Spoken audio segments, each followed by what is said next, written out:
नमस्कार, स्वागत है आप सबका डिवोशनल कथा यूट्यूब चैनल पर। आज की हमारी वीडियो होने वाली है करवा चौथ व्रत कथा के बारे में। जिन जिन व्यूअर्स ने हमारे चैनल को सब्सक्राइब नहीं किया है वो डिवोशनल कथा यूट्यूब चैनल को सब्सक्राइब कर लें ताकि आने वाली सभी धार्मिक वीडियो की नोटिफिकेशन आपको सबसे जल्दी मिल सके। तो चलिए बिना किसी देरी के शुरू करते हैं करवा चौथ व्रत कथा। बहुत समय पहले की बात है। एक साहूकार के 7 पुत्र और एक पुत्री थी। पुत्री सबसे छोटी थी। सातों भाई अपनी छोटी बहन से बहुत प्यार करते थे। हमेशा छोटी बहन को पहले खाना खिलाते थे और फिर खुद खाना खाते थे।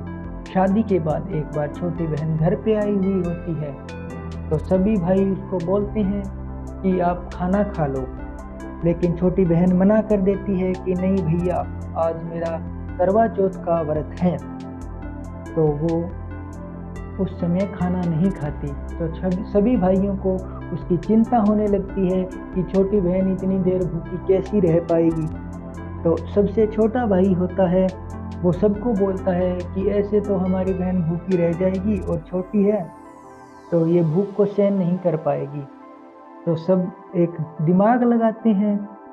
तो एक भाई दीपक लेकर पेड़ की तरफ चला जाता है, पेड़ पर चढ़ जाता है और दूसरा छलनी लेकर बैठ जाता है।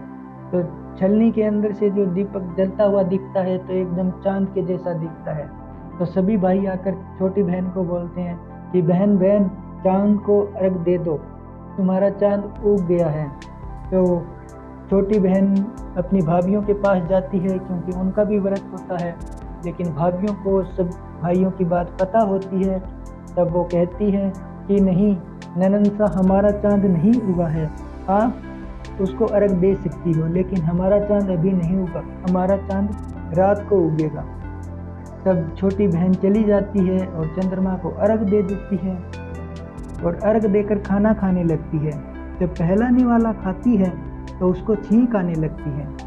तो जब दूसरा निवाला मुंह में डालती है तो उस निवाले में बाल आ जाता है और जब तीसरा निवाला डालने लगती है तो उसको अपने पति की मौत का समाचार मिलता है। तब वह बहुत जोर से रोने लगती है।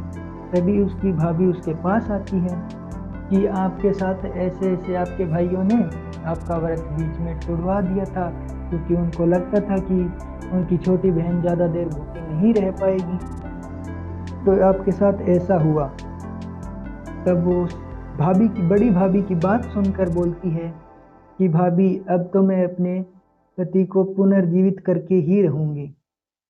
तो वो 1 साल तक अपने पति को का दाह संस्कार नहीं करने देती और अपने पास ही रखती है।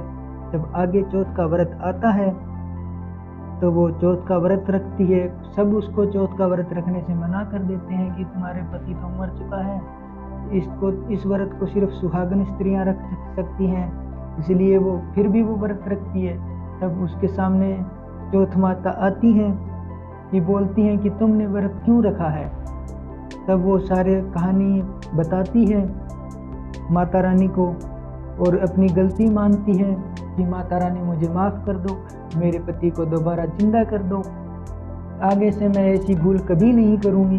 तो माता रानी उसके पति को जिंदा कर देती है और साथ ही में वो वरदान मांगती है कि जो जो ये व्रत अपनी पूरी श्रद्धा और निष्ठा से करेगा तो उसका सुहाग हमेशा बना रहेगा। तो माता उसको ये आशीर्वाद भी देती है।